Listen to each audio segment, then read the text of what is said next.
Welcome to an extra shot audio blog presented by Covoya Specialty Coffee, where coffee is always a collaborative voyage. Visit and explore at covoyacoffee.com. The topic for this episode is green coffee storage. A few things to keep in mind if you're new to coffee roasting, thinking about coffee roasting, or well on your way and expecting to grow. Green Coffee Storage is written and read by Mike Ferguson. Our theme music is Sneaking in the Warehouse by Bro LaFilmer. Green coffee storage. The good, the bad, and the snuggly. I don't know who they are exactly, but one of the things they don't tell you when you first decide to start roasting coffee is how challenging it can be to store your green coffee when your business starts to grow. In the beginning, it's so simple. For years now, small roasters have had the option to buy less than 60 kilos of green coffee from places like Sweet Maria's and Coffee Shrub.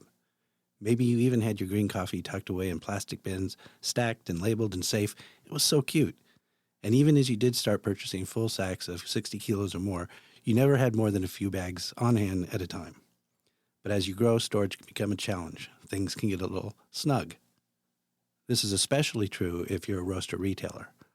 Although half the coffee roasters identify their primary business as wholesale, over 80% indicate they also operate retail, and at least 20% are roasting coffee inside their coffee house. For a retailer roasting coffee on site, green coffee storage can be particularly challenging. But before we touch on some of the logistical issues around growth and storage, we should review the best practices for storing any amount of green coffee waiting to be roasted.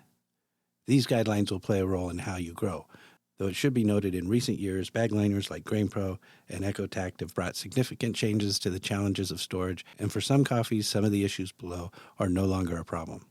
Not everyone appreciates an acronym, but if you don't mind, here's a blast from the email past. Hotmail. H is for humidity.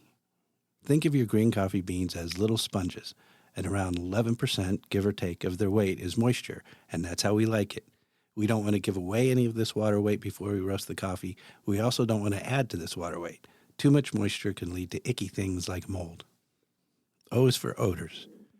In the 19th century, when Arbuckle Brothers coffee was dominant, it is said that rival salespeople would bribe warehouse workers to store onions next to Arbuckle's coffee. Even though green coffee beans are not as porous as roasted coffee beans, they are sponge-like enough to absorb odors.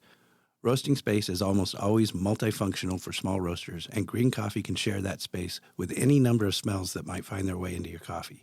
If you can smell it, so can your coffee. T is for temperature. Aim for room temperature in the neighborhood of 70 degrees. Heat leads to moisture, and air that is too cold is dry, and in extreme cold, green coffee can freeze. M is for moisture. Heat and humidity result indirectly in moisture added to green coffee. You should also avoid allowing coffee to get wet more directly. I've seen coffee stored too close to an open door and get wet during a heavy rainstorm.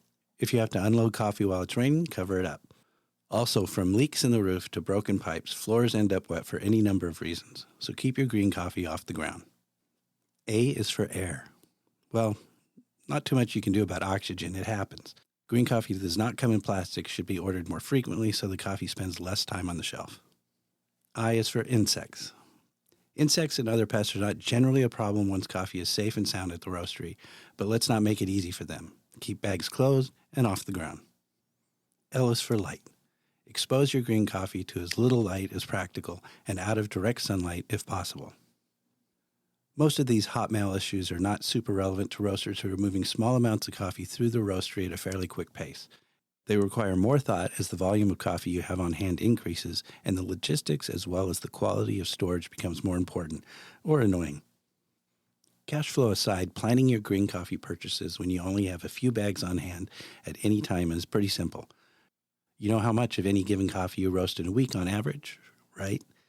And when the weight dwindles to, say, 2 or 3 weeks supply, it's time to order more. New coffee arrives, the bag that's almost empty sits on the new bag, easy peasy, storage is not really an issue. But your coffee's great, you're meeting a need in your marketplace, turns out you're pretty good at sales since you care about the coffee and you have a point of view, that is something you want to say or accomplish as a coffee roaster, so your business grows. Chances are you'll outgrow your capacity to store green coffee before you outgrow the capacity of your coffee roaster. I mention this because the need to move into a larger space should be driven by the need to increase your roasting, packing, and shipping capacity, not green coffee storage. Packing and shipping capacity includes the flow inside your roasting space. Ideally, green coffee flows smoothly in and roasted coffee flows smoothly out.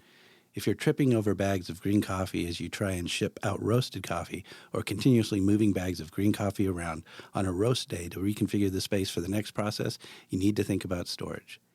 It doesn't mean you need to lease a larger roasting space. These are the growing pains that you might just need to live with for a time, but before you consider committing to a larger space, consider off-site storage. A $2,000 a year commitment rather than a $2,000 a month commitment is worth the inconvenience. If you have the room outside, you can rent a storage container, but you might be trading convenience for temperature control. This might be a good trade if you're churning the coffee fairly fast. If you've reached the point where you're taking delivery of 10 or more bags a month from Covoya, we're happy to talk with you about maintaining a position. That is, contracting coffee but leaving it in the warehouse until you're ready to take delivery. Just remember, coffee on contract belongs to you. You own it, even if you've not had it released or paid for it yet. We can't sell it to anyone else because it's your coffee. And because it's your coffee, don't forget you will be charged storage, just like we pay for storage on coffee we own, which is not your coffee. Finally, and believe it or not, this does not go without saying, don't buy too much coffee. Buy what you need when you need it, not what you can because you can. Don't buy green coffee based on your aspirations, especially if you're buying into your position for future use. Buy green coffee based on your history and the most likely trend going forward.